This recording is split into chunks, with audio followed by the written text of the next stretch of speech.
another episode of Reptile Fight Club. We are joined today by a couple guests, which is nice. Lisa Farinha and Noah Richardson have joined us on the pod this evening, so we're happy to have them both, and thank you guys for coming on. Welcome, whoop whoop. Thank you. All right, thanks. Yeah. Thanks, guys. Should have a fun little discussion, but This shall be good. yeah, we just got done doing a recap of the trip, the Utah trip with the NPR boys, and what a trip it was, man. We found just about all the rare stuff. We missed out on some of the more common things, which was interesting, but yeah. Yeah, Good trip. good problem to have, Doctor. For sure. You know? Yeah.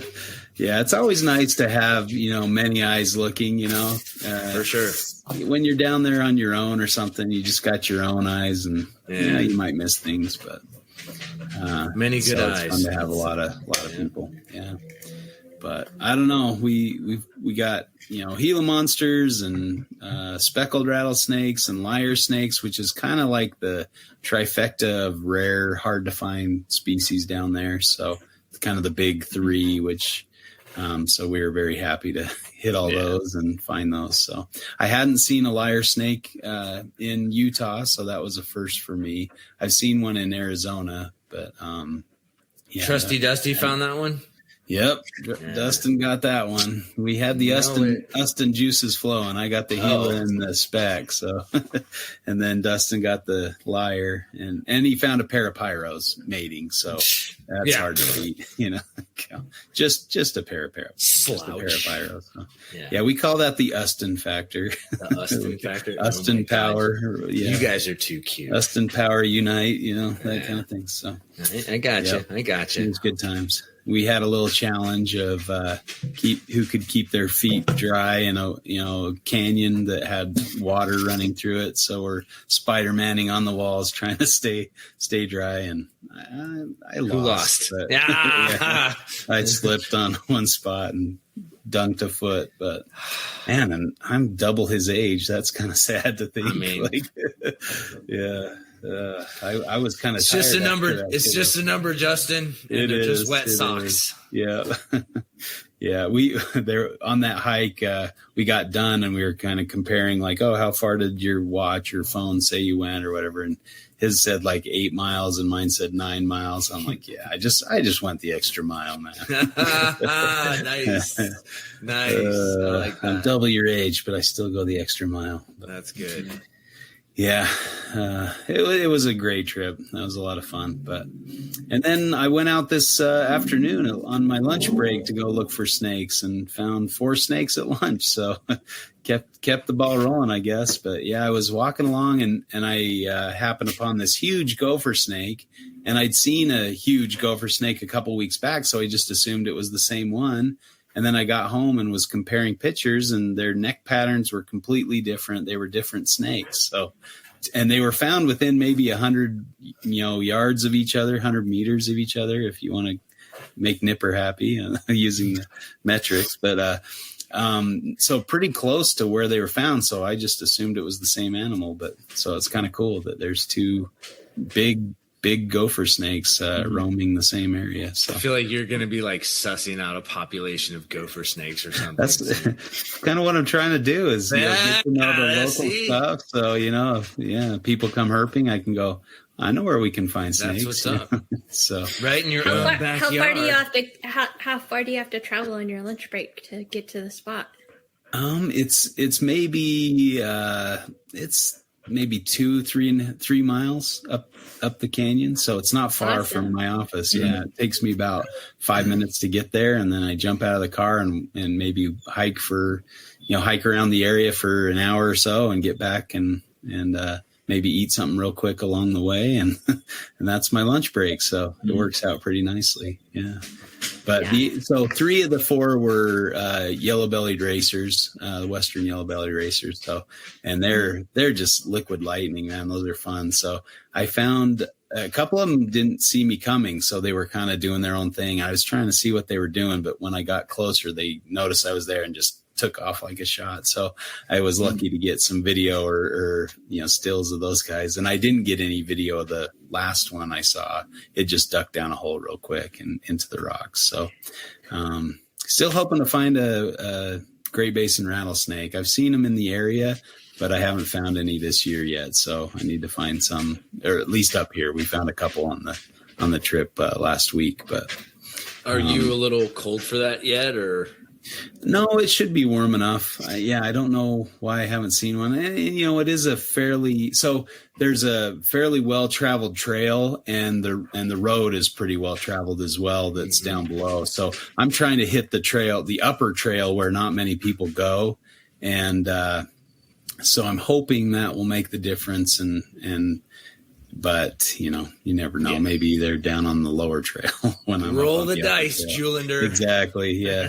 But I'm thinking with all the people down below, I have a better chance up higher. And so, yeah. It's stat sig logic, man. There you go. Logic. Well, and I got way off the trail. It's kind of like a road, but I went up and just hiked up through the rocks and stuff, and that's where I found that gopher snake. But just right above where the gopher snake was, there's like this old hut thing, like built out of logs and rocks and stuff, and I see like all these like shell casings around there. I'm like, so they've got guns and they're living in some rock hut up the canyon. So I'm like, maybe I don't want to be hanging out by this thing, but it looked pretty abandoned. So I don't think anybody's lived there within the last couple of years. And I don't think anybody could survive there this last winter. It was just like the never ending winter and lots of snow up there. So, but yeah, I'm not seeing any snow up there. So I'm on the south facing slope. So that probably is why, but there's still some snow across the valley there. So it's still hasn't melted off yet. And man, the rivers are flowing crazy. It's hard to hear much because the river's so loud. But yeah, I guess it's a good problem to have. I was going to say, yeah. Yeah. We broke records with our snowpack this last year. That's good. That's good. Yeah. But yeah, so trying to get a little herping out when I can and try to get my backyard herping in. I think looks like you've done a few trips, Lisa, where you've found I do some lunch break herping too. Awesome. I don't know if you know who Chris Sharp is. I recognize the name. He actually used to work at the zoo with Steve. Oh, okay. But so he lives out like near that in Fresno. But he told me about a spot near where I work where there's a board line. Oh, cool. So I can drive there on my lunch. If I remember to pack my lunch. If I don't pack my lunch, then I don't have time. But the boards for the board line are getting really old. And I actually have some old pieces of plywood out in my garage. Yeah. And I was thinking about bringing them over there and just like adding them to the board line. Sure. But I feel a little paranoid about I wouldn't do it at work because I'm in a work truck, so I don't know how the company would like it. But I would go on like my day off. But then I got paranoid that someone would see me putting the boards out there and call the city and say I was dumping garbage or something. But maybe if I just go really early in the morning when no one's around. Like how early people go when they dump garbage. Garbage dumpers do, yeah. And they get away with it. It's down. I obviously. Yeah, and then I found another spot on my own that is it's like there's a bunch of garbage and it's under a black walnut tree. So there's a bunch of like rats and stuff under there, and there's boards and garbage. And I found a king snake under there, but I also found a rat that was like the size of a football. Oh wow! And I lifted up, it took off running, and I was almost ready to leave, but I'm glad I didn't because that's when I found a few minutes later, I found the king snake, and it was a really sweet one. But I found out that there's also burrowing owls that live right along that area. I think they migrate in this area, so they weren't there yet. But I'm going to go back there at a later time to see if I can see them because they're so cute when you see them and they're poking their little heads out. Yeah, they're a fun species. We have some around here as well, out kind of a little bit further south. There's like an island in the middle of the Great Salt Lake, and they nest or they're out there seasonally as well. So go out there and check them out. But fun species for sure. Yeah. Well, you guys, Noah, Chuck, you guys been out herping at all lately? A little bit. I was able to do some work herping. That was pretty cool. Nice. Yeah, I felt left out, and we got to do a test event at this ranch that we rent. And during a lunch break, I was like, all right, time to go look for snakes. And it was super funny because it was the fastest time I've ever been able to herp. I went into this bush and I found just this super pretty king snake just crossing this path. And I grabbed it, ran back to my coworkers. They're like, dude, how did you do that? You were gone for 2 minutes and now you just have this snake. And then I gave them all an unwanted lecture about snakes. And I can kind of tell the difference between males and females sometimes. And they're like, that's cool. Yeah. Gross. Go put it back in the bushes. But I've done a couple just local stuff. I've really been trying to just go with my cousin. We both try to just go together and just find some stuff. And he's been finding gopher snakes like crazy out at Lopez Lake. He's been sending me them almost every other day of like babies. And then he found one that was probably close to like 6-7 feet. It was absolutely massive of a gopher snake. But nice. My goal is to find a ringneck this year. I have not found one. I found a couple of ringnecks in California last I was down there. It was like green and, there was moisture under the board line and there was a couple ringnecks under just about every board. So that was pretty cool. Yeah. Hopefully with all the rain that we had, it'll kind of retain a lot of that moisture when it warms up underneath like fallen logs and oaks. So hopefully I can find some this year. Nice. Now I just need to find a Utah ringneck. That's they're cool. Ringnecks are so small that you have to flip leaves to find them. Because Really? I've done that before. Yeah. Is that what I'm doing? Is that what I'm looking in the wrong spot? I was hiking this little trail with my family, and I said, "Oh, look at that leaf! I bet there's a snake under there." And there was a ringneck under there. Really? Yeah, they were amazed. My family was like, "How did you do that?" And I'm like, "I don't know. It just looked like a good leaf." Yeah. That sixth sense of finding snakes, that's the way to do it. It's always great when you can predict it too, like you can call it. Yeah. I was amazed. I personally was amazed too. I was like, I did not expect that. Yeah, usually the best ones are like, yeah. One of the cool things about all the rain that we've been having is on my cousin's ranch, there's finally been like enough water to where there's some ponds. And they have a lot of like California toads and some of the tree frogs out there. And there was so many of them. There was literally in the hundreds of thousands of toads. Wow. Just toadlets awesome. like jumping. Well, it's cool until you have to walk across it and you have to just kind of like shuffle your feet because there's like 30 to 40 toads underneath every single footstep you do. Wow. It was probably close to like the millions of toads. It was insane. Yeah, that's crazy. Like, the ground would actually just move underneath you. And you're like, oh no. Just don't think about all the ones you're accidentally stepping on. Just keep going. Yeah. What species of toad are they out there? I think the American toads. I think that's the ones we have out here. Okay. Yeah, that's cool. They're cool little suckers, about yay big when they're adults. Yeah. I've seen that with the red spotted toads out in the desert. Like it's like, sandy areas and you see all these little toadlets jumping across the sand. I'm like, how do they survive out here? They're just these little tiny, but it's fun to see the ground move, these little toadlets running around. So, yeah. Yeah. And it's usually bone dry out there. So it was just a huge trip to see ponds and then just millions of toads. Yeah. That's cool.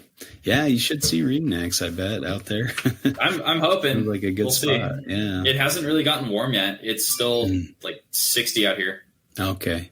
Yeah. We don't get very warm in the Central Coast. Yeah. Nice. Now, how close are you guys to each other? 4 hours. Okay, so not close. Yeah, we've actually only hung out in person at the Pomona show. Okay. We know each other through social media, and we just talk to each other that way. Gotcha. We found a spot to meet up that was close to both of us, which was Anaheim. Yeah. Yeah. I thought San Luis Obispo? I thought it was closer up further up north, but it's pretty close to LA, right? Yeah. We're like right in the middle between like San Jose, Fresno, and LA. Okay. It's like 2 hours plus both ways. Okay. I had an uncle that lived in San Jose, but we went out there a few times to visit him, but it's a cool area. I still need to visit Steve in Fresno. Me too. It'd be fun to go. I actually just yesterday I went to the Fresno Chaffee Zoo with my friend Kathy, but they're actually doing a lot of construction and redoing. So half of the zoo is closed, so it was a little disappointing. So don't go now. Yeah, right. Yeah. He was telling me about some of the woes of the construction and stuff. So, yeah. I was like, where did they put all the animals while they're doing this? They must be at other zoos or something. I can't remember what he said. If he said they had like off-site places where they can keep them, or if they have to move them on. Yeah, well, they do all the stuff. Yeah, I think they might send them away, but I'm not sure. I'll have to ask him about that. It looks like it's going to be really nice though when it is finished. Yep, he's pretty excited for the new buildings and things. So hopefully that'll be a good change. I don't know. They did a bunch of construction at the San Diego Zoo, and they got rid of like all these reptile houses, and I was a little disappointed. Because what they replaced it with was like very just a fraction of the number of displays that they had. Yeah, before. but it was more like geared towards what the native wildlife or native reptiles, native conservation would be, versus like, man, they had so many like little vipers and just like cool crap all the way to you go into those like little buildings, and it's like, oh my god! And remember Ben found all those baby vipers that they didn't know were in there. Yeah, they're like gosh. coming out of the, it was cool, dude. Yeah, the screen out on top of the enclosure, like getting out, and the guys like, used to "Hey, where?" Tons of stuff back there. Yeah, it was so cool. Jeez. Yeah. And I saw that a little baby condor was hatched today in the wild. Really? Yeah, at That's Pinnacles cool. National. So that was cool. I was like, whoa. They have a cam on it. Yeah. And so you can watch it with the mom there. Oh, that's awesome. It's like a California condor. Yeah. My wife and I were in Zion National Park in Utah, and we got flown over by baby number 1,000, like the I think it was the 1,000th chick that is hatched, and so its tag number on its wing. Yeah, they all have 1,000, and yeah, so it flew over top of us. I've never seen a wild one. Yeah, it was must pretty be amazing, pretty thrilling. I mean, they were huge and they were way up there, but you could tell that those are condors. There's nothing that big around here, so it's pretty cool. Yeah.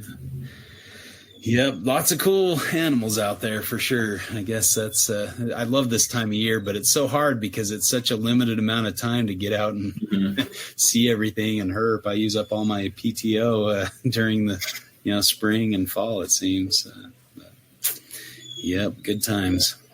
I don't know, how's everybody's season going? You got some good stuff going? My black-headed eggs should be hatching any moment now. I'm hoping. I keep hoping I'll see a little head sticking out of the egg here soon. But you're definitely going to be in town for this one, which is maybe. Yeah. What? Are you freaking serious, dude?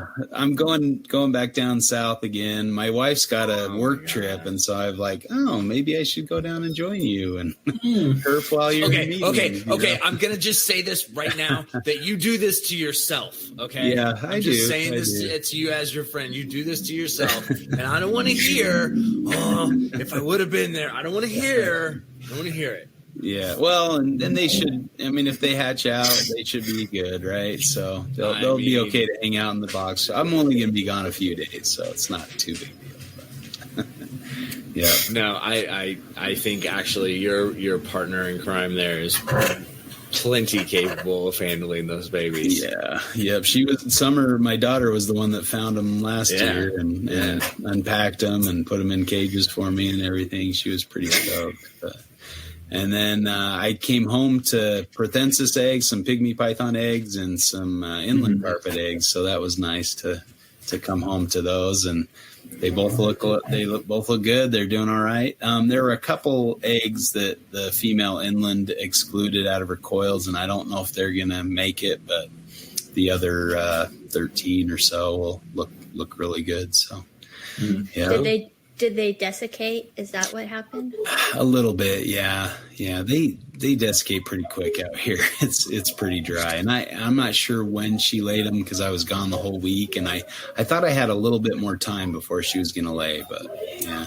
And then I had a Western Stimson python female that slugged out, so she had a bunch of bad eggs. So it's kind of a bummer because she was bred to my striped male, and last year's babies were really nice. So, do you have any thoughts as to what would cause that for her this year? It might have been too warm for her. I think because I had that rack, and I found out that the thermostat was malfunctioning and was really hot. And so, yeah, I think that probably was the issue there. So, yeah. I saw the photo you posted of your inland clutch with the mother. Yeah. And that females are really beautiful. Everyone always says, "Oh, they're so blue," and I'm like, I don't see the blue, but you can really see it in her when she was wrapped around the eggs like that. Yeah, it's really hard to capture that in a photo. But do you know, is she a certain line? Because I know there's the Mog line and is the other line called Shuit, or what is the other line besides Mog called? I think it's the Mog line that I like, that I think is really pretty. I've worked with both of them, and they both look pretty similar. Like, there's some variation, but yeah, they all kind of look, because I was trying to decide, should I go after the Mog line or should I go after why can't I think of the line? Anyway, yeah, I thought, I've held back from both, and they both look very similar. So. Yeah, better to mix them, huh? Sure. Yeah, Schofield. I did that whole thing you. where I was trying to talk into a muted mic again. Thank you. Yeah, names just don't stick in my head for some reason. First, yeah. Yeah. But yeah, I'm excited to see a match. And last year's babies from the same pairing turned out really good. I've got a holdback male that just blows my socks off every time I see him. He's just really nice looking, even as a juvenile. So I'm excited for a repeat of that. So yeah, cool. Chuck, how are the hounds doing? I don't know. Well, I mean, I do know. I don't know what's up with her. She looks kind of gravid to me. But she's not acting like she did the other couple years, and she's in a different spot. But it's one of the cages that I have connected to the big cages is a cage that they bred in the past. So I don't know if it's something about that cage. I don't, and so again, I've seen this like before I bred them where it looked just like this, where you're like, oh man, there's something going on, and you get what looks like, oh man, I should be getting something either in the next couple of days or not at all, because I saw the prelay shed, and she looks like it, but she's not really basking or acting the same way she used to. And before they ever bred, it would be like this, where it was like, oh, okay, they're hanging out. She looks like she's cycling. She cycles, reabsorbs, and that's it. And it's like, what happened? Like you just missed, and it like, so I don't know. I don't know if that's what's happening or whether she's going to dump out probably a small clutch of eggs. We'll see. Did you move her back to the old cages that you built? No, so I'm keeping them in the large. I'm keeping everything kind of the way it is, just because they're pretty big. They're pretty big. They need those bigger cages.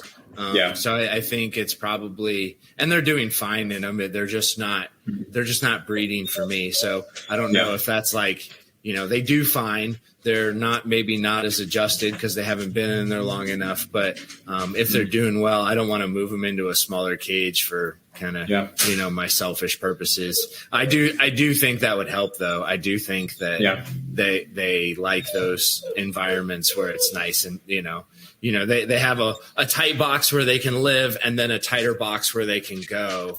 And they can kind of peek out. I just think it makes them feel secure, like, all around. Because how big is your female? She's probably 6.5, maybe 7 feet. Okay. The males are, pretty.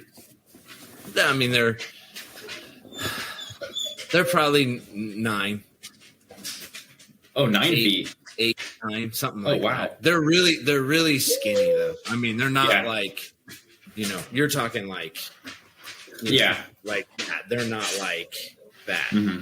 So their head is ginormous though. It's like, it's just like huge head on the skinny body, but it's weird. Like when I cycle feed, like once I start feeding here pretty soon, I'll just feed the crap out of them and they'll look so huge and like, oh my God, that's bad. And then I stop feeding them when I start to cycle them and they look so lean and like, so like, but they're fun. I mean, it's great. I think that's the ebb and flow that kind of a lot of keepers miss in keeping is how lean their metabolisms can be and how well adapted they are at just cycle feeding.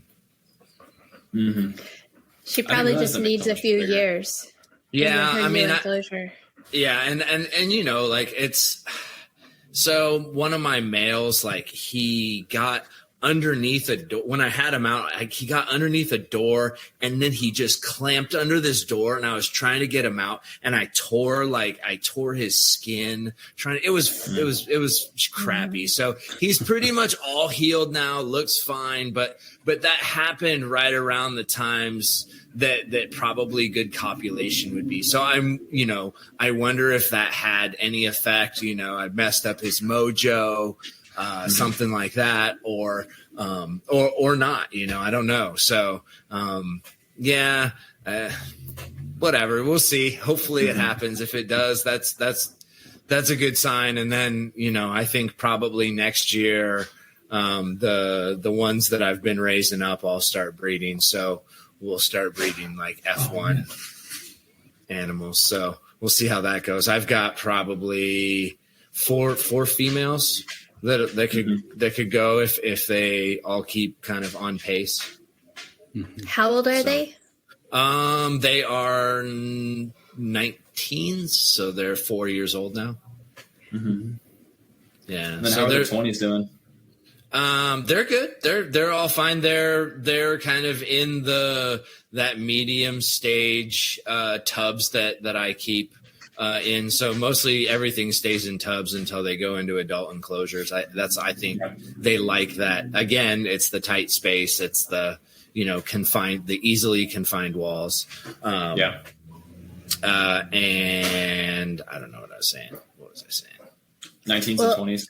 Yeah. So the 19s are looking great. I mean, they're as feisty as the 20s. They're, and then I got to start shaking some of that out. Cause once, if I can get eggs again, then I'll start selling or pushing animals out. But I just don't want to, kind of hold the project a little, Yeah. So, are you working with any Halmaheras, Noah? No, that's one of my dream species. I would love to. Right now, I have a really, really small collection, and I'm looking for a male female or a male southern scrub for my female because she's about 3, which is kind of what sparked this topic today because I am being extremely selective about the one I'm looking for. And Lisa is saying, get one. Just get I'm like egging him on. I'm like, don't be so picky. Find a nice, you can find but, well, that was a heck of a segue. Maybe it's time to start fighting, right? Well, I mean, if there were hounds available, I know, dude. I'm working on it. Okay, I will drive down to pick them up. No, for sure. No, yeah, I mean, it's just a matter of getting it done. We'll get it done. Yeah. Oh yeah, especially with the captive bred and we'll get it. I just don't want to rush. I feel like the slow approach with these is the right way. Extreme patience, man. Yeah. And that's been the thing that I've applied, which is great for the topic today. And it's been reward. The tree has bore fruit, man. So I'm with it. Mm-hmm. Sorry that we're turning this into us interviewing Chuck. No, but Chuck. We're turning this back around. Don't worry. For your original female, how old was she the first time she laid for you? So she was. I'm guessing she was a 2011 animal. So laid in 20. So 8 years old. See, Lisa, I got 5 more years. And again, like I didn't hurry them, getting them feeding, but like I had a lot of issue because I guess it wasn't that bad. I had probably 6 months where they weren't like eating regularly to get them adjusted, and then they start feeding, and then they start kind of picking up steam, and they do fine. Mm-hmm. But I fed them pretty slow and kind of took my time.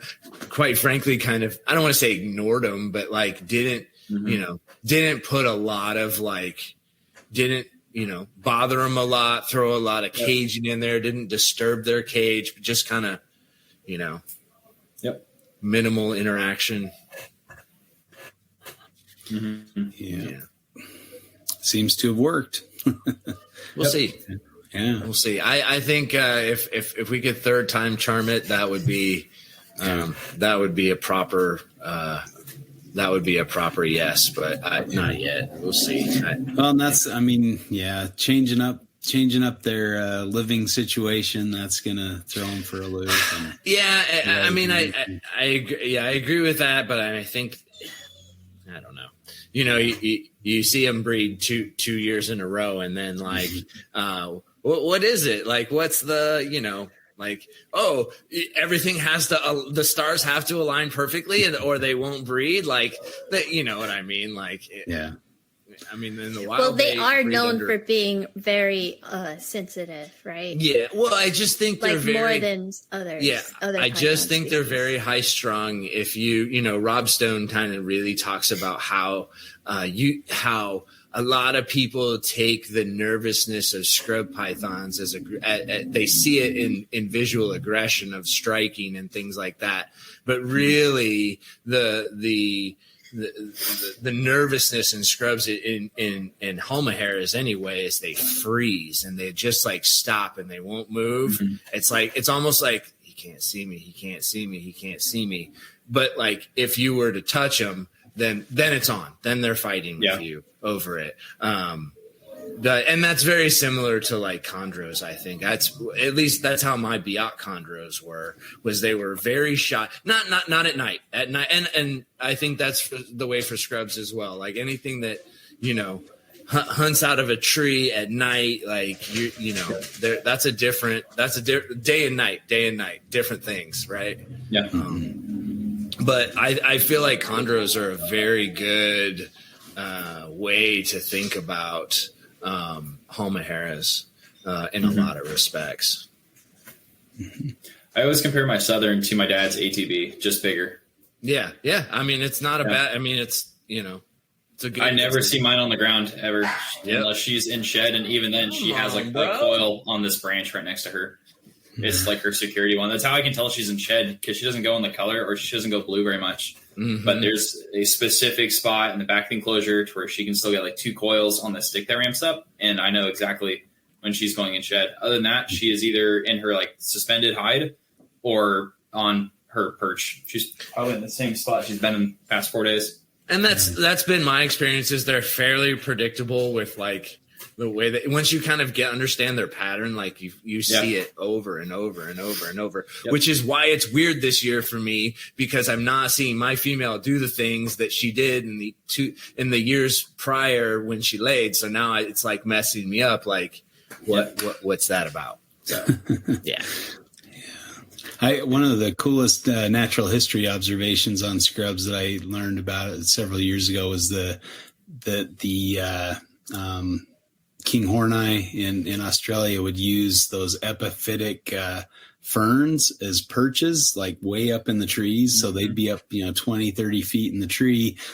coiled up on top of these ferns, basking. So I don't know. With a head just over the edge like that, just looking down, just waiting. It's the most predictable. It is awesome. Yeah, it's so cool. Cool snake. I think Living Zoology, they recorded a video of a king horny, and I think it's one of the best examples comparing them to ATBs, just way bigger. Because this thing was, I would say, no bigger than a 50-cent piece, and it was well over 9 feet.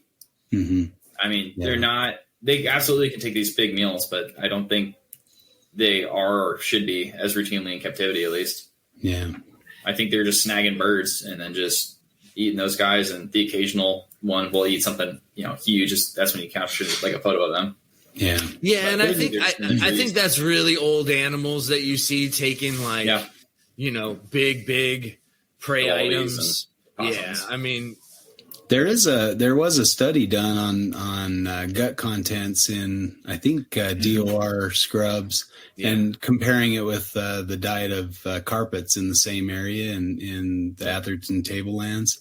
And the scrubs had a pretty big diversity of sizes of meals and, different species that they took. Of course, the scrubs were taking wallabies as well, but they'd also take smaller birds and mammals in addition to those. So, it's pretty interesting. Yeah. Yeah. Well, we appreciate you coming on the show, Chuck. And thanks for having me, guys. It's been great. All right. Well, are you guys Thank you ready for your time, Chuck? Yes, of course. More questions. This is something Lisa and I text like every other day. Is we just talk about all of your animals and all the hounds. Really? Oh wow. Yeah. Well, dude, I'm like your number one hidden fan, dude. Well, thank you. I now feel so much more pressure to perform here. All right. I'm counting on you in the next 4 years when I could possibly get some. I'm counting on me too, and I'm worried. I'm worried. We believe in you, Chuck. We'll get it, Chuck. We'll get it. Chuck the Challenger. She just needs to get used to her new home. Yeah. I think I kind of effed the whole thing up when I extreme patience is virtue. Yeah, but what was I going to do? Breed her 3 years in a row, or keep them, another 2 years in that small, give them a year off and then breed them again in those small cages? Like, it's just, it was time for new cages. I'm kind of doing a similar thing with my white lips. Rather than just keep repeating the same thing over and over. I didn't move them, but I'm going to try pairing her with a different male. Yeah. So I'm like, it's because they're supposed to be like mate pair bonded. And so I'm going to test that theory and see if I can get another male to breed with her. And I'm going to try also, I want to try, because both times she went in the spring, I want to see if I can get her to go in the fall. To change it up, to just test both of those, because she keeps going in the spring when everyone else's white lips seem to be going in the fall. And it seems like in the late this time of the year, she's acting like she wants to go. So I'm pretty sure I could do it. I think I could change it up. If I faster during the summer and then start feeding her heavy, because I fed her really heavy right now and she's acting like she wants to go. But I think if I just do the same thing in the fall after the summer fast, maybe I can get her to go. But if not, I'm just going to say, oh, well, it's not my fault. It's that new male. Yeah, that's how many have you held back? Are you holding back many of them? Or? I have one hold back. Well, actually, I have a few that I'm holding back, but they're not for me. They're for someone else. Okay. And then I have one that I held back from the last clutch. Okay. But I mean, I'm not doing I don't feel like I'm in the same position as Chuck, where it's like, so there are other people breeding them successfully. Have you done any bloodline swaps with others? Yes, I have. So I have a male from Ryan.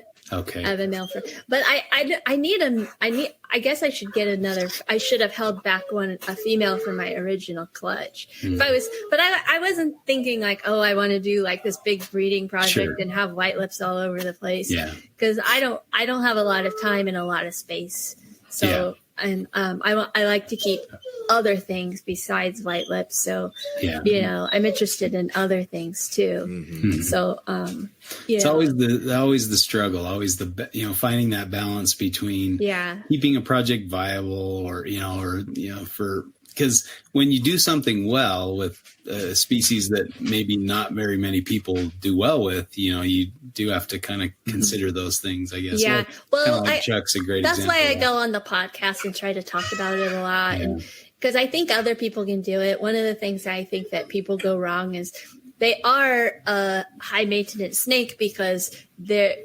deserve their reputation. It's not like, oh, I can just go in there, take it out, and you have to pay attention to their mood. You have to go in there during the day. Don't go in there at night. All the things. I have a lot of people will make fun of this, but I actually have a hoodie that I call my white lip hoodie, and I put that on when I'm cleaning certain snakes' cages because I don't trust them. But not that they're biting me every time, but I have been bitten before, and I don't like that. So when I put that hoodie on, they don't see the heat signature, so they aren't reacting as much. But so do you want to fight Noah or what?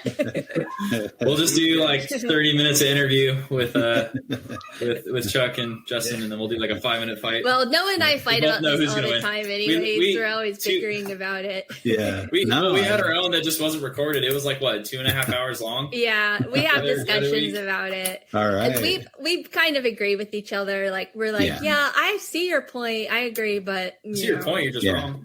So see, these are the fights that I love, where people have had the fight already and they've had their side, but now you don't get to pick the side. You get the side kind of. Well, I mean, I guess Noah said he was going to switch it up. If I win, I'm swapping it. If I win, I'm swapping it. This is what I like. I like the little twist. Yeah. So we let Noah call it. Then is that the deal? No, it's ladies first. But Lisa gets to call us first.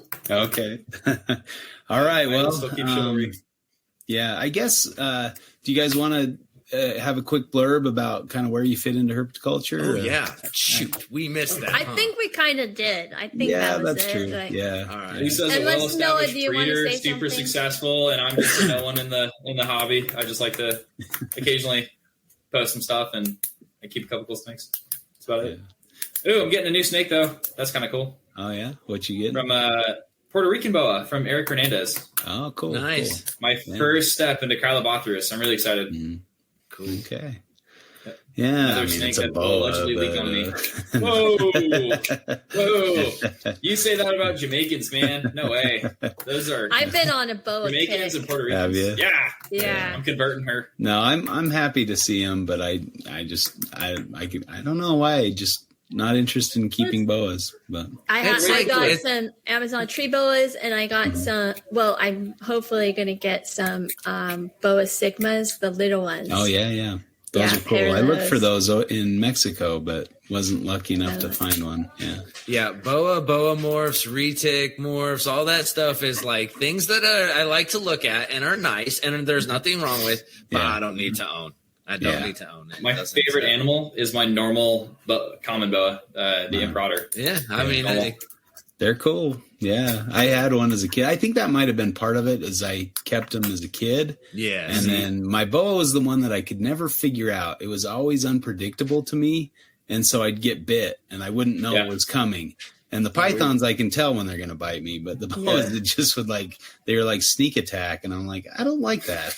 I'd like to be like a little more predictability. So you don't speak boa. All right. I guess not. Yeah. I'm a python tongue or something. He's the easiest one, man. I just opened it up and scoop him out. He's the house pet. He's the only one like the household or other people will even consider like touching, especially some of my friends that are not very snake enthusiasts. A good emissary for non-enthusiasts. Yeah. Nice. Everyone's like, he's huge, and he's like 4 feet. He's super small. All right, so we're looking at instant gratification versus long-term planning and holding out until you get exactly what you want. So, but let's flip the coin. So, Lisa, you want to call it? Flip it. Heads. It is tails. Oh, we're stopping. We're stopping. I love it. So that would mean Noah is taking the just instant gratification and make it work, and Lisa is taking. How could you, Noah? Hey, this is why why the people listen, right? He fights dirty. Unpredictable, dirty fighting. Yeah, that's the good stuff. Yep. All right. Well, Noah, you won the coin toss. Would you like to start, or would you like to allow Lisa to go first? I'll let Lisa go first. Ladies first. All right. Since I went first last time. Okay. So, I need to switch my frame of mind, my frame of reference. So, people, one of the main reasons why it's good to wait and find exactly what you want, say it's a certain phenotype, say you have a really beautiful white-lipped python that has an unusual color palette. Like there's some out there that are high gold. Mm-hmm. And so we don't know that much about, there hasn't been a lot of field work done on a lot of the species over in places like New Guinea. So if you want to breed, make sure that you're not going to make like crosses, like cross species. It would be good to try to stick with a phenotype because it's more likely that the species would be the same, like since they look alike. That's my main argument why it's better to wait and find the exact animal that would go with the animal that you have, is the possibility that you could accidentally be making hybrids when that wasn't your goal in the first place. We've seen it happen in green tree pythons. They didn't know that there was actually a bunch of different species. I'm not even talking about localities, actual species. So that's why it would be good to wait it out and find the exact animal to go with your, to mate with your animal. That's my argument, and I'm sticking with it. All right, Noah. Yeah, how would you respond, I guess? Well, I think in terms of, I'm not super familiar with green tree pythons. My dad has a pure Aru and an Aru Biak. But I think one of the things that you can kind of say about having more instant gratification in reference to green tree pythons is some of the designer stuff we've come up with. I mean, if you look at some of the crosses, like the sickness, if you look at the parents, they were kind of complete plain Janes. I didn't really see anything special about them. But, I mean, the offspring has been nothing but a huge success with the sickness and all of those, crosses from, I don't know if they were what the locale was, but I think those were, some of the prettiest snakes in the world. You could even show this like people who don't really care for reptiles, and even they would be like, wow, that thing looks photoshopped. Those things are so cool. All the offspring from those guys. I think and now with imports still being alive and well, they've definitely slowed down in the past couple of years. But I think since we are still able to get imports, I think we have the ability to be a little bit more relaxed with some of the pairings that we're choosing to be. We don't have to be as stringent with some of the stuff that we aren't really getting imports at all, like the hounds. I mean, I cannot remember the last time I've seen an import hound, if ever. So I think it's okay to be a little less stringent, or like a little less strict with what you're choosing to pair, because we do have some of the resources available to do that. Yeah, I think that's a good example. You brought up an Aru Biak. That's a good example of a hybrid, right? Because the Arus and the Biaks are separate species now.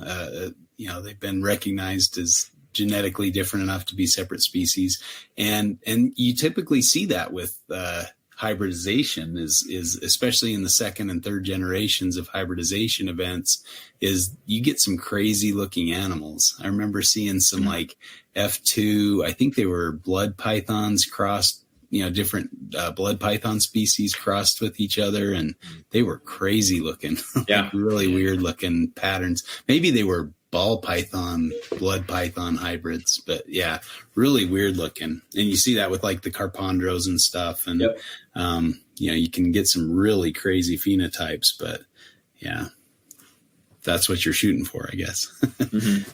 Well, I would push back on the whole thing saying that, since we can get them now, we should just be willy-nilly about breeding whatever we want, whatever has a cloaca to whatever has a cloaca, because things can change really fast. Like I've been a Patreon member of Dan Malari's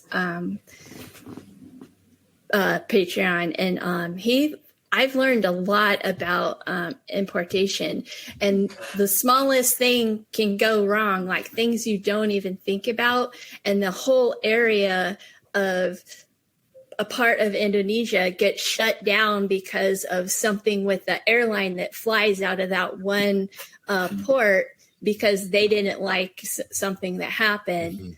I'm not going to go into specifics, but then you won't see animals from that region for you don't know how long. Like I remember when I first got my Southern White Lips, it was 2017, and I was really lucky I got them. And then I had been, I wanted to get a second male, and I had been watching, and it was, people were desperate between 2017 and 2020. People were super desperate. A lot of people were getting scammed because they just weren't coming in. I don't know exactly why, if it had something to do with CITES, or if it had to do with all of the taxonomy that was changing all the time, or if it was some weird thing that happened. So if we're just breeding, making hybrids all the time, we could potentially lose rare species that we don't even know that we have. That's part of what the argument is we don't know yet, because there's such a lack of field work and scientific work that's been done in that area. So you could potentially be taking a super rare species and crossing it, and then losing it to herpetoculture for forever. Yeah. You can't just count on them coming in.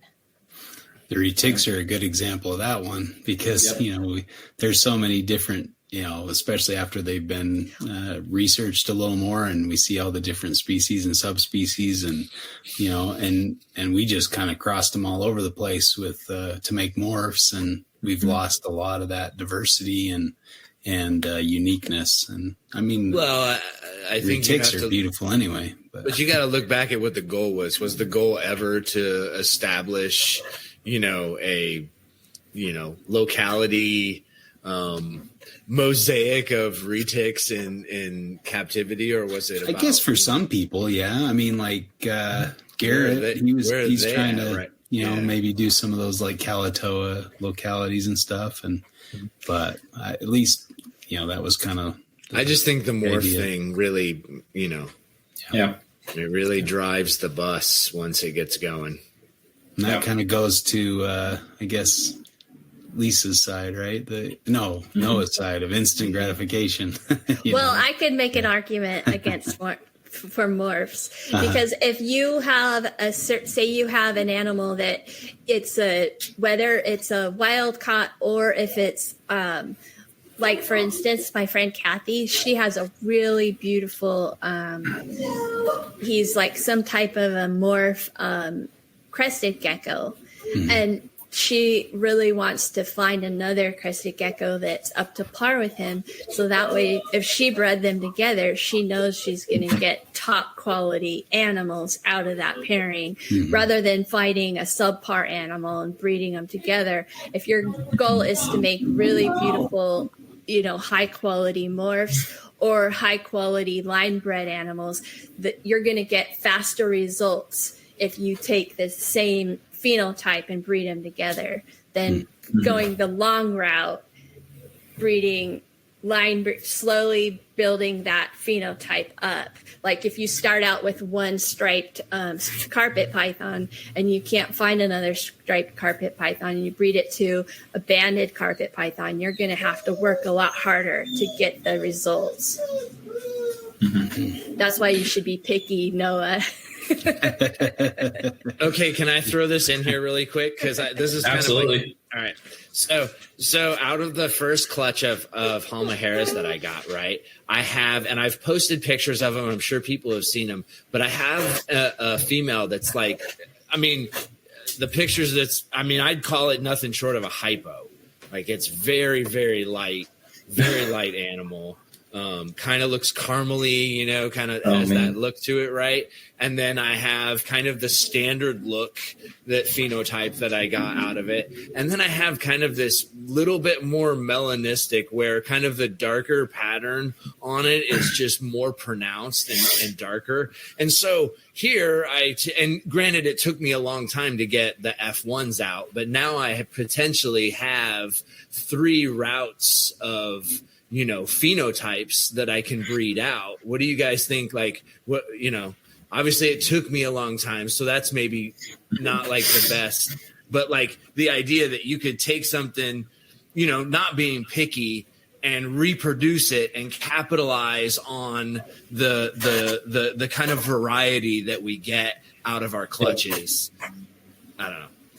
All right, I'll take the lead on this one. First, I want to say, Chuck, if you produce the first U.S. morphs of Halmahera, I think you'd be your own worst enemy. Oh, I probably would, and that's why I don't. I'm not like Mr. Oh, yay, albino Halmaheras. That's awesome. I just think there's so much refinement you can do with the natural animals, and I've just seen some of the sarong stuff and like some of the stuff that David Means and all the Chris and like that stuff. Some of it's just fantastic.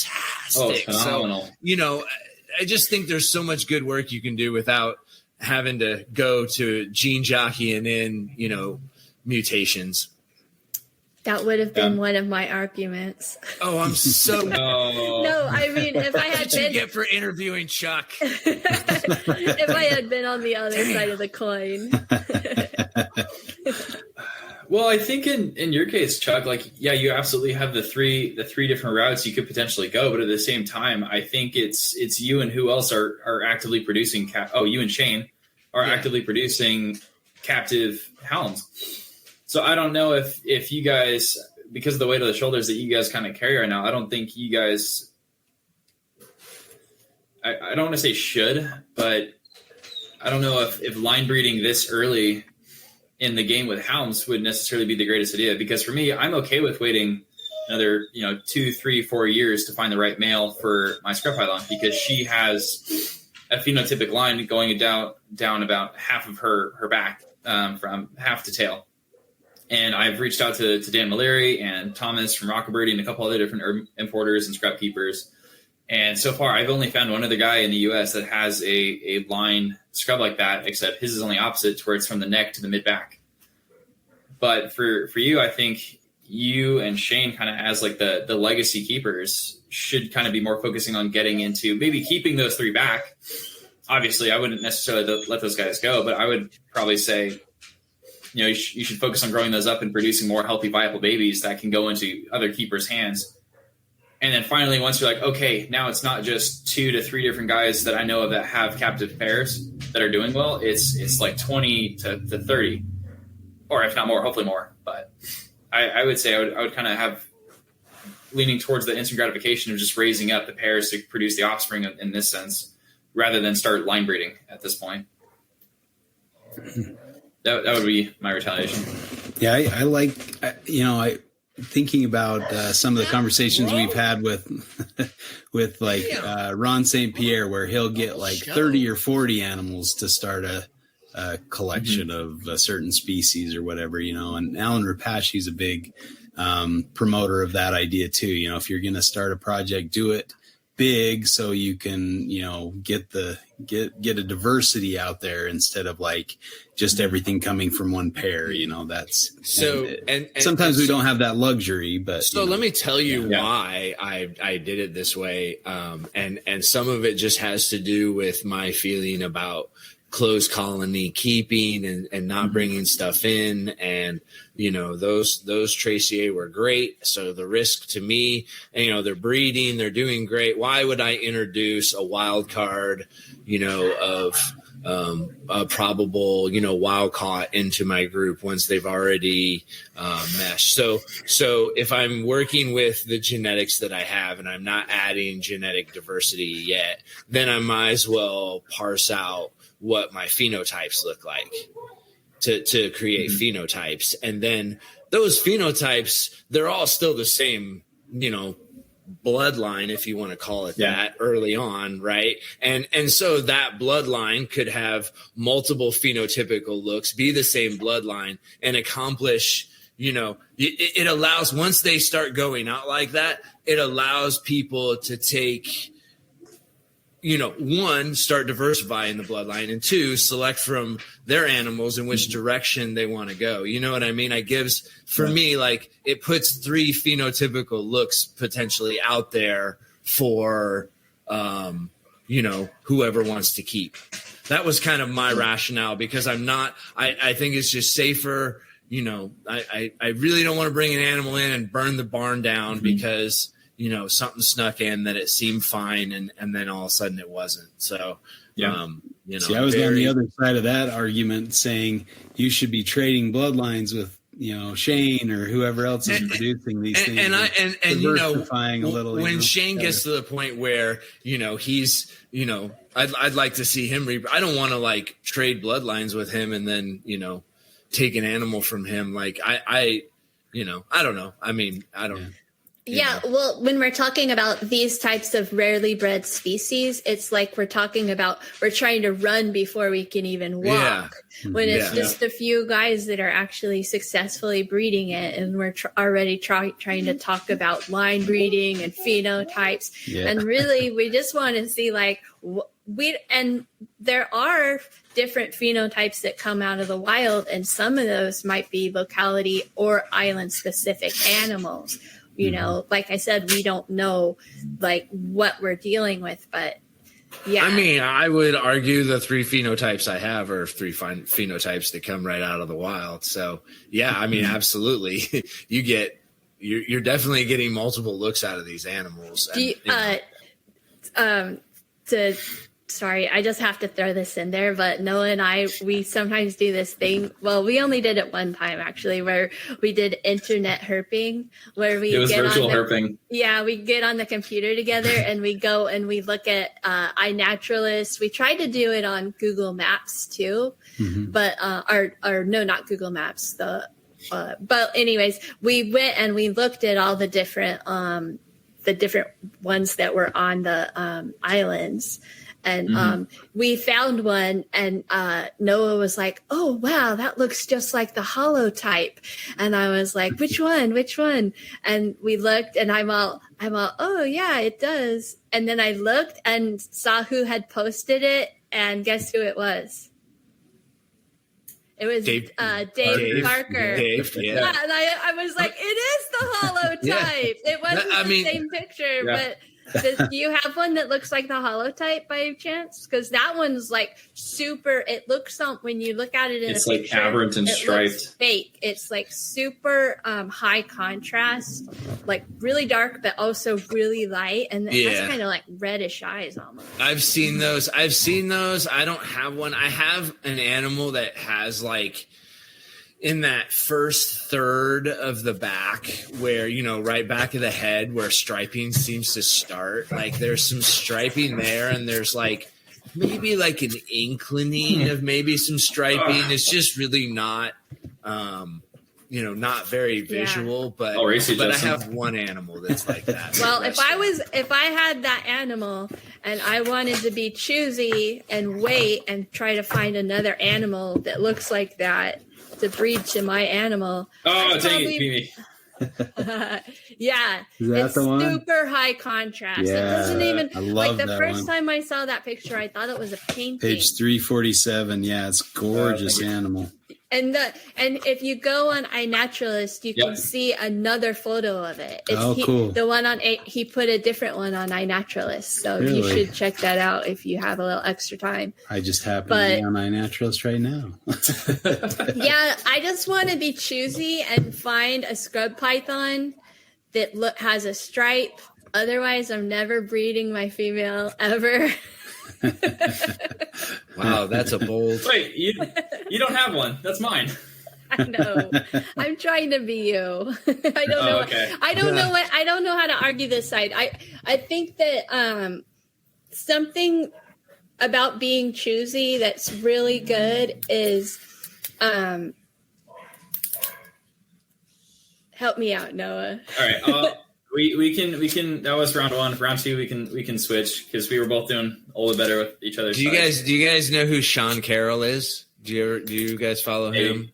He's an Aussie guy, but he would probably be my like argument for somebody who's choosy and why that's good, because his collection, like every single thing he posts, is just like absolutely slamming out of the park. Nice. Right, Julinder? Can you back me up here? I guess I don't know his collection that well. Really? Wait, what's his name? Sean Carroll. Oh no, yeah, he does have some killer stuff. Yeah, he just like, oh my gosh, he does not have a freaking ugly snake. He does, or at least I've never seen an ugly snake, but pretty. Well, that goes to my other argument that I said, like if you start out with the top, if you have a certain phenotype and you wait for that phenotype, then most likely you're going to get the top shelf animals for the phenotype that you want. And you're going to get those. People are going to know you and want to come to you for that look. The problem, tell me the problem. Why, like, what is stopping you from doing it, Noah? Like finding that exact... Finding it, or just like, why aren't you doing it? Because I think Southern. Yeah, Noah, why aren't you doing it? Gosh, Chuck, come on, Noah. It wasn't me. I was. Well, so for starters, she's not even of age. She's probably 2.5, maybe getting close to 3. If I were guessing correct, she's probably vent to nose, probably 4'6", probably getting a little bit bigger than that. She's getting big. Her sheds are well over 6 feet, getting into 7 feet, but she's no thicker than a quarter. So she looks just like an ATB. Mm-hmm. My thing with the Southerns is that there's enough people. Well, I don't want to say enough because there's not that many of them, but there are a good chunk of people who are successfully reproducing Southerns on a somewhat regular basis, to where I'm okay with playing the waiting game. I don't necessarily want to just find something off the shelf that doesn't quite fit, or something that I don't think would be a great pair, and delay much longer, because no matter what, I still have to wait 2.5 years. So I'm okay with not necessarily, especially because of, I have a family, space and finances are definitely something to consider, especially with scrubs, to where they can get large, and having a 6-foot cage is something that I do try to keep in the back of my mind, especially because I rent. I don't own this home. And if we were to ever move, I can't promise a 12-foot wide or even like an 8-foot wide wall of free space. Like, even this house is terrible because there's only like 2 walls that don't have a giant window on it. So I can't stack very tall. But I feel like a lot of people have played I'm just going to just breed this to this, and whatever I get is kind of whatever I get. And I'm kind of okay with just waiting and not having that instant gratification, and finding a male that would be suitable, to where it would progress me so much further than finding a male that's good enough, breeding it, finding one hopefully in the clutch that would be a good enough, and then wait another 6 years for a scrub to be, in my opinion, or maybe 5 to 6 years for a scrub to be a viable breeding age, versus waiting while importing is still a thing. It's definitely slowed down. And I do know of someone who has a striped male that we've kind of been talking. Justin, you actually know who it is. You're friends with him. He has a striped male, and that's like my favorite scrub that he's got, aside from the hounds. And I reached out to him, and he said he's thought about passing it up or letting it go. Mm-hmm. And so I kind of said, well, like, hey, I have a female that would be a great suitor, maybe breeding loan, or potentially I would take it if he ever lets it go. So that's why I'm also not in a rush, because I do know of one that's out there that would be a great pair. Mm-hmm. And I'm also fine with having more scrubs, to where, there could be other projects aside from just the stripes. Yeah, and I do see them come around. It's like kind of a cyclical thing too. Yeah, you know, like they're just not around for a while, and then you know you see some come. Like I'm seeing imports coming in now. I saw. Are you now? Yeah, Triple L had a pair that were pretty obvious imports. Yeah. So I mean they're coming in. It's just, you know, I don't know how good people do with them. You know, if pet stores buy them up, and you know people aren't really hot with, you know, acclimating wild baby scrubs. I mean, I don't know. Yeah. I have an argument. It's kind of I'm going to argue the wrong side since we switched sides, and I don't know why you did this. We could have had a better conversation if we stuck to our sides. But one of the things, so the reptile hobby, and this isn't this isn't our discussion today, but there's a lot of gatekeeping and that goes on. So if you just if you're really picky before, it's kind of like what I said about learning how to run, trying to run before you can walk. If you don't have a name as someone who's a good keeper, someone who's already been successful with the species, you're not going to be picked first for those. You know, if an importer gets in a special animal, they're going to call up the known breeders, the people that already have a reputation first before they move those out to the pet shops. You know, so one of the things about that I would say my success with the white lips have opened up a lot of doors for me, because people would, you know, if I said, hey, I'm interested, then they respond to me a lot quicker than if I was just, you know, wasn't known as being successful with the species. And the other thing is, if you are successful with a more rarely bred species, you can sell those animals and make some snake money, because I agree, like these snakes are a luxury item, and you know, you're a family, you have a family to take care of, you have bills to pay, like we all do. So it's hard to say I'm going to blow all this money on this animal. But if you do get your foot in the door with the clutch, whether or not it's that special looking animal, people will still start to recognize you a lot more, and that'll give you a leg up rather than just being an unknown keeper saying, hey, I'm looking for this, you know, rarely patterned animal, or rare. Like if if people didn't know me as a white lip someone who had success with white lip pythons, if a red animal came up, I don't think that I would be offered the red animal because it's such a rare thing to find. I think that some of that just comes down to money, though, you know. And I think I think I disagree with you that I think a lot of where imports go is to retail shops, because that's who's really going to turn that animal around. I had a work cohort, side story. She wanted a tree monitor, and so I put her up on Joey Muggleston. Had a captive male up for sale. Beautiful, perfect, just bam, awesome. But it was like $3,000, and she was like, holy crap, like I'm not used to seeing this. And I showed her one that Triple L had that was an import for, you know, hundreds of dollars, and she's like, oh, that's more what I'm used to. So I think, you know, the whole like they capitalize on that secondary price point of imports, and that's why it's such an easy thing for those big retailers to just, I'll take, you know, whatever you got with this, and it's easy for the importer too. It's, you know, like sold as soon as they get it. Okay, yeah. But what about your helms? Will you just give them to any?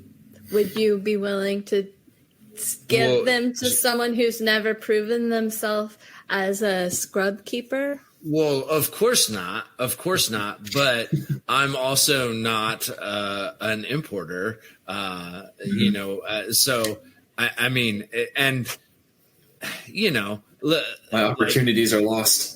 Yeah. And look, let's be honest, without Bushmaster or Cam, I couldn't have done what I did. So, role to play, right? Like, but that whole thing was like $500. I got this trio. You want it? You don't? I was like, I'll take it. Here's the money. And that was it. Like, I didn't have any choice. And they didn't come in messed up. They were great. They were super small. Like, it was legit, but it was just like, I called at I got on the list and I saw him and I called and I'm like, I'll take him. Here's my money. Shove it in his face through the phone. Like, and he sent him out. And so I think in those, that for me, it was a chance encounter that I had to be willing to pull the trigger. And for $500 for a trio, he's like, it's a reverse trio. I'm like, sold. So, well, those days are gone. The imports cost a lot more now. Absolutely. And I think as they should, because it's very easy to be like, oh, I keep killing these Halmaheras when they're $500 for a trio. But, when they're $5,000 or whatever, I don't think they'll ever be that. But I'm just saying it gives one pause for error.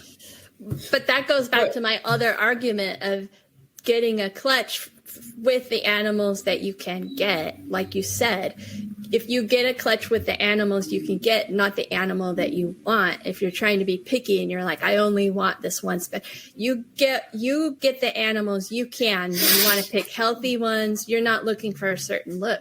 And then you breed those, and then you can sell those, and then you have play money because you made snakes. Yeah. And then you can fork over the money to the importers, say, hey, look, I have cash. Call me when you get this. So I think it's a sticky business of both, because you do want to sometimes have that, or like you have to be less choosy. Like, it's not too many, at least nowadays, it's not too often you get to see a reverse trio of hounds for $500. Yeah. Chuck, your captive bred hounds, honest to God, from the prices I've seen of captive bred Southerns, because they're so all over the place, you could sell them for like $8,000 easy. No one would bat an eye. Yeah, I know. I've been thinking about that. I know people have asked me, like, everyone's asked me, like, what would you sell them for? What would you sell them for? Huh? You can sell them for whatever you at this point, because we'll buy it.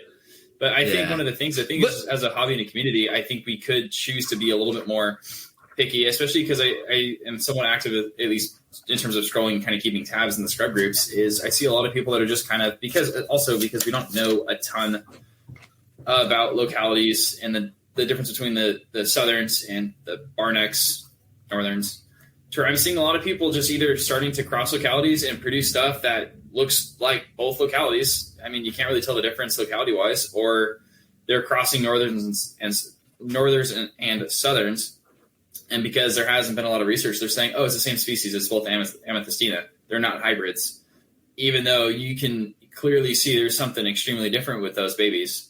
Yeah. And so I think just being a little bit, maybe not as fruit or specific as I'm being, but at least having a bit of, I'm going to wait for a good male to breed with my adult female and go that route versus, I have this and I have this. I don't know if it was necessarily for science or just availability or something, but the scrub group's been blowing up about that cross of the Northern and Southerns.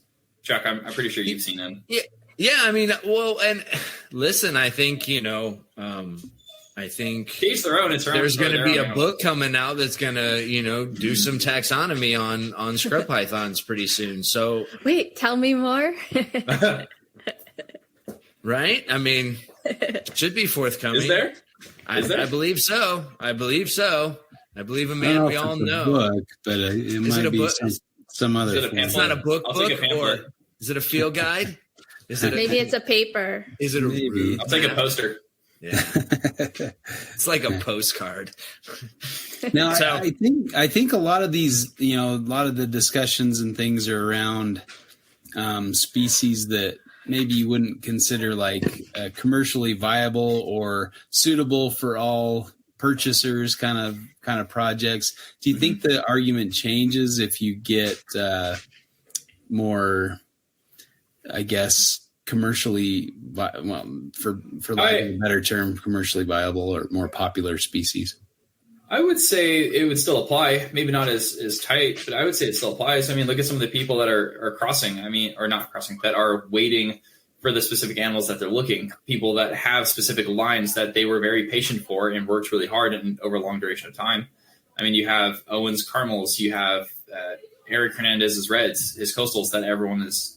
I mean, if you've seen them, they're freaking amazing. Mm-hmm. I just looked at Sean Carroll's jungles that he's got, even his jungle diamonds. Those things look phenomenal. Yeah. So I think having that focus of, I could get this for maybe a little bit cheaper or it's convenience, but I'm going to wait it out and get the animal that I know will better me and potentially better the hobby once it's more established. I think it could still apply. Yeah. So we really have full switched, haven't we? Yeah, we pretty much. Well, what do you guys think about the red white-lip python? Because we don't know if it's a species, if it's a morph, if it's a hybrid. Yeah, that's the trick. Because I remember those junglots, the Maclot jungle crosses that looked like some weird morph of a carpet python, and everybody was all excited and started buying them. And then they found out that they were a hybrid, and they're like, "Oh, wah, wah." When you guys were in Anaheim in 2018, did you guys see the Super Retic? Yeah, no, Super Timor. Super Timor. That was horrible. Yeah. I'm like, what was the purpose for a low price of $5,000? Yeah, exactly. And that seems to be kind of what they do. And I guess it's still snakes in boxes. So we're not curing the world. Whatever. But it's not well said. Yeah, we're not gonna end the mass extinction though. Yeah, exactly. Yeah. We're not in conservation by any stretch of the imagination, but so more power to them. But when it's kind of like stuff that's rarely bred and then they're hybridizing, it's like okay, like that Boland's hybrid is like what okay, great, but nobody wants a hybrid Boland's. They only want Boland's. What happens when taxonomy comes through and does a hatchet job on you and gives you a hybrid to no fault of your own? Yeah, I mean, well, and I think it was mentioned before, if you're paying attention to those things, you're probably going to see that coming. You're going to have a good idea. It's easy with some things like Halmaheras where they only come from one island, and you're not going to probably see a split within the island necessarily. Right. But I guess anything's possible. You could sink everything into children eye if you're an Antaresia taxonomist. But so. And by the way, that photo on iNaturalist is pretty sweet, along with the one eating a bird hanging from the tree. That's pretty cool too. So one to look at too is look at Southerns. Look at the Amethystina in the Tamika range. Uh-huh. Those ones are off the charts, but I can bet you $1 that if those were imported into the hobby, those would instantly be thrown into highlands. Mm-hmm. Even though they're equally as flat. They're like a couple meters above sea level in the Tamika range. But there's one example in the Tamika that's just phenomenal. It almost looks like a diamond with that kind of patterning it has, that just intense fishnet with the just the widest belly with just gold along the sides. It's like one of the prettiest Southerns I've ever seen. That's cool. The other thing is a lot of the phenotypes that we get out of these places, they're labeled as a locality when really it's just a wide-ranging phenotype. So people will be like, I want to breed this Cameron Highlands Ridley eye with another Cameron Highlands, but then the people who live in Cameron Highlands say, that's not how they look here. But we just put that on there. So, if we're trying to keep a locality or are we just trying to breed for a specific phenotype, be basically like a morph kind of breeder. That's the other thing is it gets mixed up. I don't know what side I'm arguing right now. Maybe both. I think along with that, the kind of line breeding gives us a false sense of everything looks like this. This is what that looks like. Whereas we've line bred it, so we've selected it for a certain phenotype, and it could be much more diverse, or it could be have been different in some way and changed compared to the wild type. So yeah, it's hard we don't want to back ourselves into a corner that way. Yeah, I saw there was a lady over in France on the Timor Python Facebook group. She just got a clutch of Timor eggs, and her female has this really aberrant reduced pattern on the neck where she has stripes and little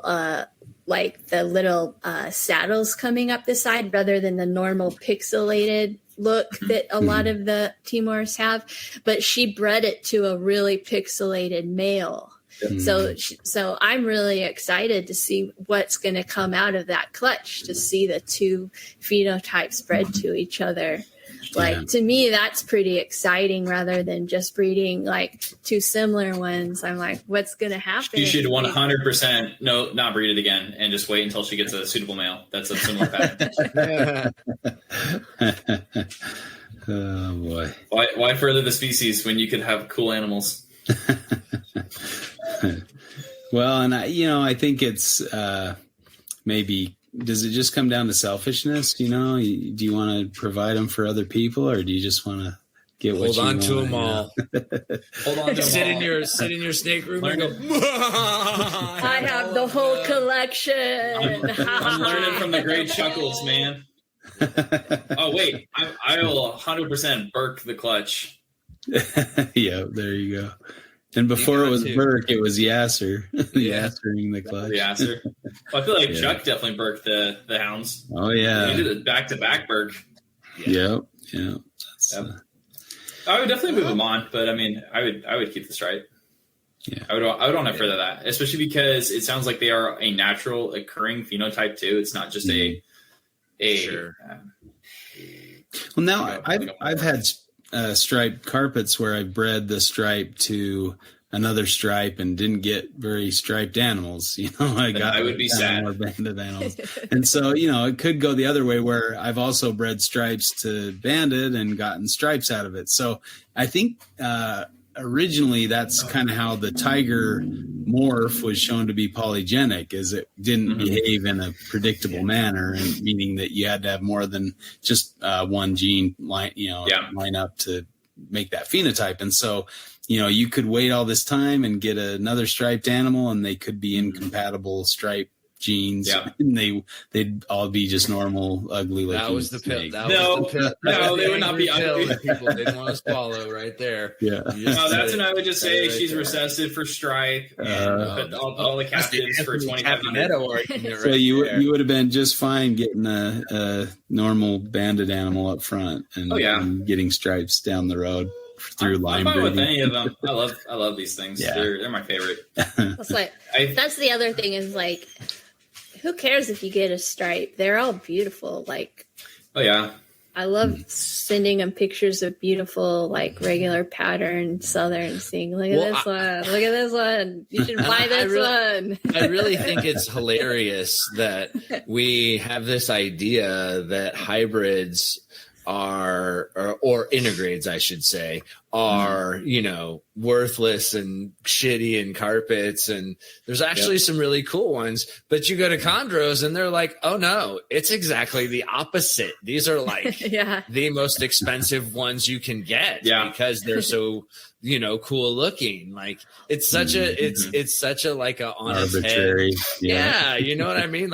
How did two people that or 3 degrees of separation back in the day on MVF forum and Morelia Python's forum, now all of a sudden we have the opposite marketing strategy on integrades. It just seems weird. Marketing. Go, you can see like people don't like it, like the black-backed, black-headed pythons. Well, and part now of that everybody wants them. It's just part of that has to do with the inability for a lot of Morelia, the Australian species, to come in, and we can still get wild-caught green tree pythons. But I bet you that it would kind of switch back if we were cut off from Indonesia. Yeah, for sure. And we saw that with the retics. You kind of it freezes in time once that importation valve is shut off, and then you have what you have, and if they're all mixed up and crazy, just trying to get morphs, then that's what you got. Now you've got morphs, and that's it. You don't have the option, and then people might change their mind and say, well, never mind, I'm bored with the morphs, I want the wild types. Well, too bad, because the thing about the crosses in the green tree pythons is you see all the pictures of the really crazy, like colorful, like crazy blue ones, and the crazy like black and confetti looking ones, but you don't see all the pictures of the plain green ones. But if you could get a natural phenotype green tree python, they're pretty much all beautiful. Like they have crazy patterns, they have a bunch of different colors. It's kind of a crapshoot with and people would, if they shut down Indonesia and we couldn't get that wild type anymore, I think that it totally would switch back to people wanting the wild type phenotype. Yeah. It's always what the least produced, or the most in demand is usually the one. The best part about all of that is that all you have to do is wait for the long color change, and they all turn green in the end. Whoa! Yeah. All about patience. Yeah, and some of these have a really, really long color change time and they, that's when you get all the pictures. And look, that for as crazy as those animals look in that period of time for their color change, there's people who are willing to fork out big bucks for that, to be able to have that and capture it. And, and then they'll end up owning a green snake that doesn't get the fanfare that those pictures that they took ever will. But that's kind of what it is, right? But it is really interesting that I mean, I don't know how much. I do think importation has something to do with it, because they can get wild stuff in, but it's not like anybody, like it's not like the Ed Bradleys or the old school guys that imported this stuff back in the day from Bushmaster, that everybody's like, well, if I want to do a cross, I got to import it. Like they're working from, already known lines, or if they're crossing it, is it the biggest? So I think import plays a role, but I don't know if it's like it's not like everything that they're producing designers from comes right out of the wild and that's how they get it. Right. Most keepers do not want to be the over and over setting up wild caught animals to get them to, try and breed. Like that would be my least favorite job right there, is the guy who sets up imports to get them to try and breed. So I don't know. I kind of disagree there, I guess.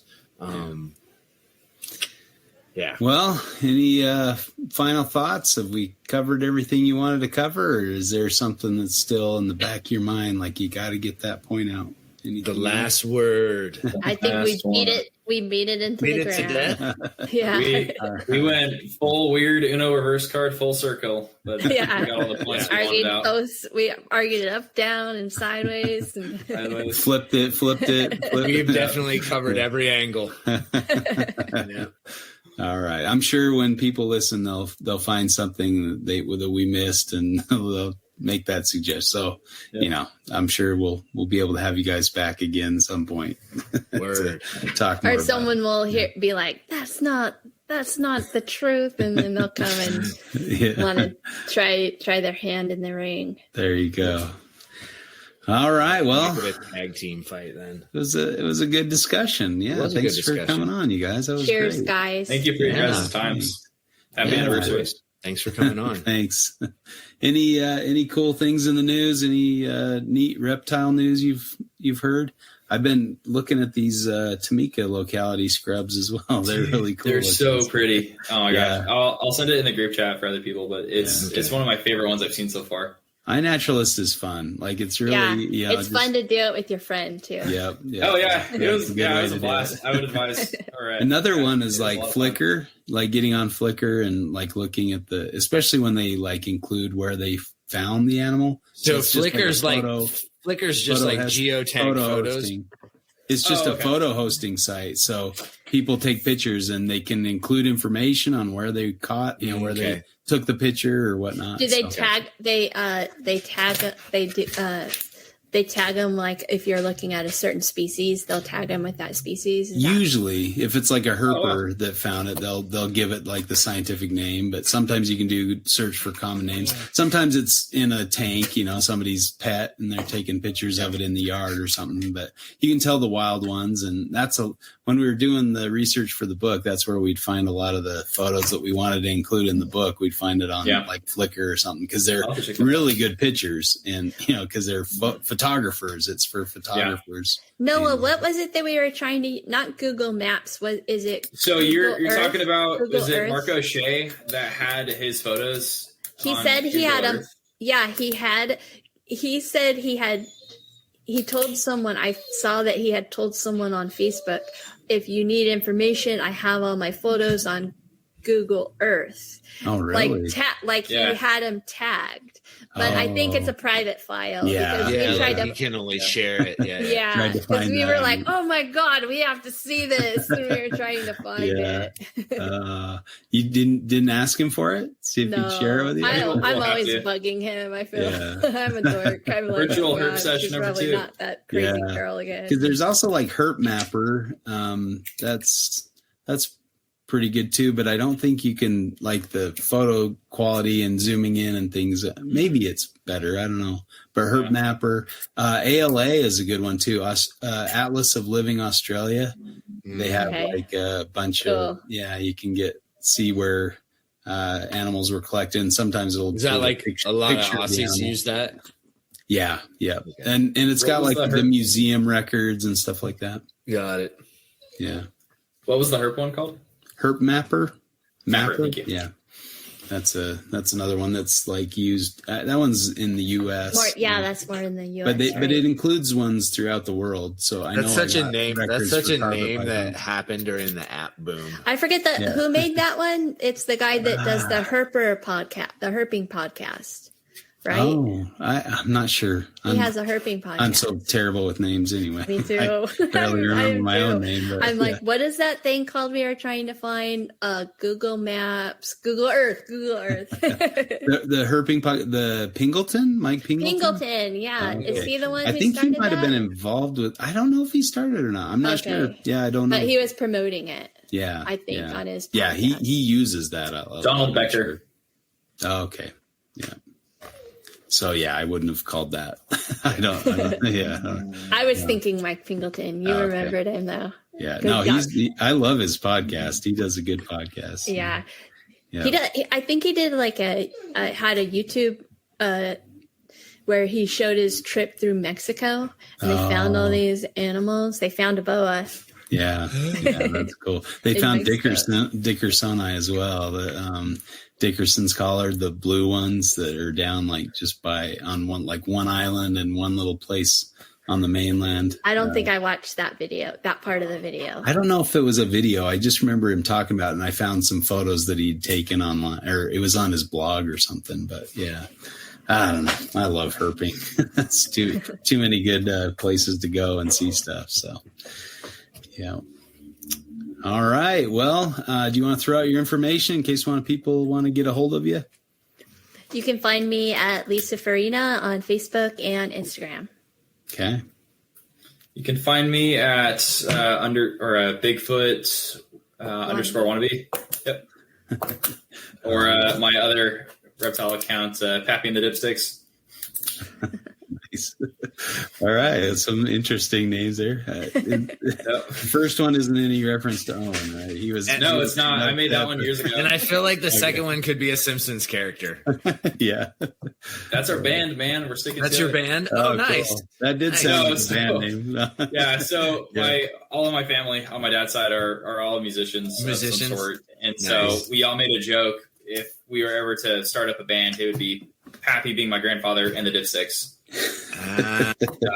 Makes sense. Yeah, that's funny. Got it. Nice. Mm-hmm. Well, thanks again for coming on, you guys. And thank you guys. Yeah, we'll have another episode for you next week on Reptile Fight Club. Later, you toadlets. Fight Club.